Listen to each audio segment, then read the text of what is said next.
Have you ever walked into a room and immediately felt uplifted or drained? It's easy to dismiss these reactions as trivial, but what if your home, your room, your sanctuary was more than just a container for your life? What if it was an extension of you, an unspoken reflection of your psyche, a spiritual mirror of your most intimate thoughts and emotions? This idea isn't just poetic. It's real, grounded in psychology, and echoed through the spiritual traditions of countless cultures. The space around us interacts with the space within us, and the more conscious we become of this relationship, the more power we gain to shape both.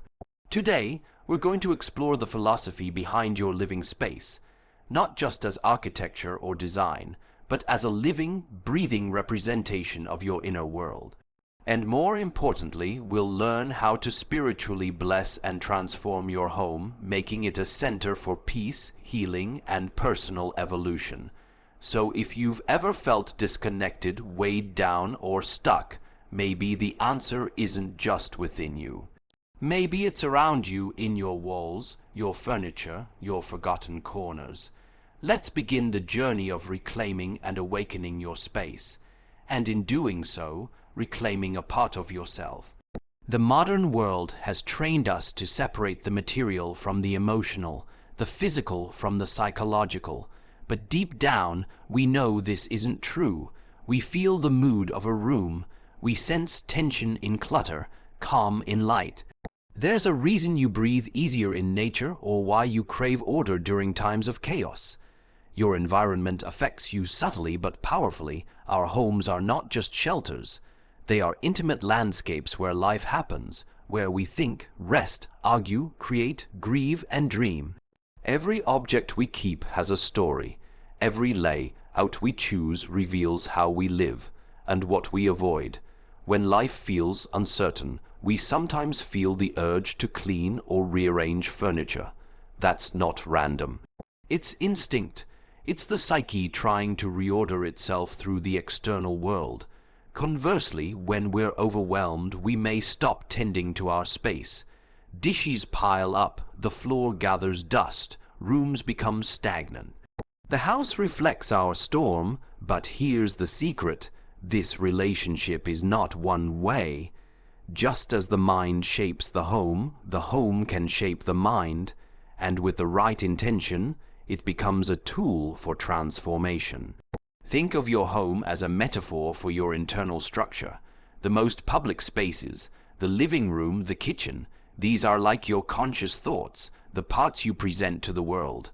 Then there are the hidden rooms, the bedroom, the attic, the closet. These are private, emotional, even mysterious. They contain your longings, your history, your shadows. And then there's the basement or the storage room. These areas often hold what we don't want to face. Old boxes, broken things, clutter we avoid.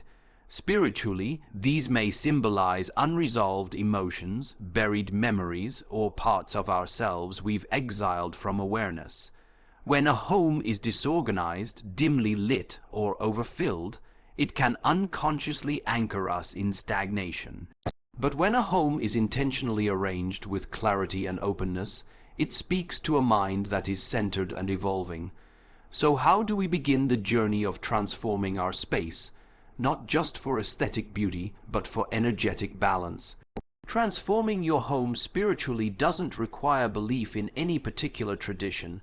It's about presence, awareness, symbolic action that communicates with your unconscious. There are 3 foundational steps to this kind of transformation: clearing, protecting, and intending. These aren't mystical in the dramatic sense. They're practical and grounded. But if you do them with sincerity, they can catalyze changes in every aspect of your life. Let's explore each one. Before you can plant new seeds, you must clear the soil. Your home carries energetic residue, the weight of conversations, thoughts, and emotions that linger. Every item has an energy. Every forgotten drawer has a voice. Begin with physical decluttering. Walk through your space and ask, does this serve who I'm becoming? Let go of what no longer resonates. Objects from painful memories, clothes you no longer wear, gadgets that gather dust. Each one takes space not just physically, but psychologically. Open your windows. Let fresh air move through the space. Nature breathes life into stillness. As the air flows, so does energy. Then, if you're comfortable, enhance the clearing with natural tools. Burn sage, Palo Santo, or incense. Move slowly through each room with intention, inviting stuck energy to dissolve. Whisper words of release, or simply stay quiet and present. It's not about superstition, it's about symbolism, and the subconscious speaks in symbols. Every gesture you make tells your deeper self, I am releasing, I am renewing. Once the space is cleared, it's important to create a sense of safety, a boundary between your sanctuary and the world outside. This doesn't mean isolating yourself. It means recognizing that your home is sacred ground. It should protect your energy, not scatter it. A powerful way to do this is to create a spiritual anchor point. This could be an altar, a shelf, a corner of your room, anywhere that holds objects that uplift your spirit. A candle, a photo, a meaningful quote, a small plant. Choose what speaks to your essence. You can also use ritual gestures to mark the boundaries of your space. Sprinkle salt water in the corners of each room, ring a bell or chime, draw an invisible circle with your hand and silently affirm, this space is protected, this space is peace. You are not just protecting your walls, you are protecting your mind, your heart, your future. Now that your space is clear and protected, it's time to breathe life into it with intention. What do you want your home to embody? Calm, creativity, healing, love. Walk slowly through each room. Light a candle or play soft, ambient music. Speak affirmations as you go. This room is a sanctuary of stillness. In this kitchen, nourishment and joy are shared. Here I rest. Here I restore my spirit. Visualize each space glowing with energy. See golden light filling the walls, the furniture, the air itself. Visualization isn't imagination. It's a blueprint for the subconscious.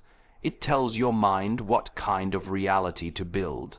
You may choose to end this ritual with silence. Sit in your newly charged space, breathe, observe, feel. You've done something powerful. You've declared your home sacred. Not just as a place to live, but as a place to become. You may wonder, does this really change anything? The answer is yes, profoundly. When your home becomes intentional, your decisions become clearer. Your relationships feel easier. You feel more energized, more focused, more at ease. A space that's in harmony becomes an amplifier. It helps you think better, sleep deeper, love more honestly, and live with greater awareness. The people who enter your home will note, even if they can't explain it. They'll feel the calm, the clarity. That energy spreads. Your home becomes not just a sanctuary for you, but a haven for those you welcome into it. And beyond that, a spiritually attuned space opens the door to new opportunities. It supports your goals, your creativity, your healing. Your environment influences your thoughts, and your thoughts create your reality. When you align your outer world with your inner vision, life begins to respond. Remember, this is not about perfection. Homes, like people, are living entities. They shift, adapt, grow. There will be days when clutter returns, when energy feels off, when maintenance slips. That's okay. This practice is not about control. It's about relationship. It's about returning again and again to presence. Your home is not just where you are. It's who you are. And it can be a powerful ally in your journey, if you treat it with respect, care, and intention. So take this opportunity, bless your space, clear it, protect it, infuse it with vision, and most importantly, allow it to become what it was always meant to be, a reflection of your highest self. If this message resonated with you, consider sharing it with someone who might need a reminder of their own power to reset their space in their life. And remember, transformation doesn't begin in the big things. It begins with the small, sacred acts of awareness we choose every day. Thank you for being here. Let your home become your sanctuary, and let your sanctuary awaken the life you're truly meant to live.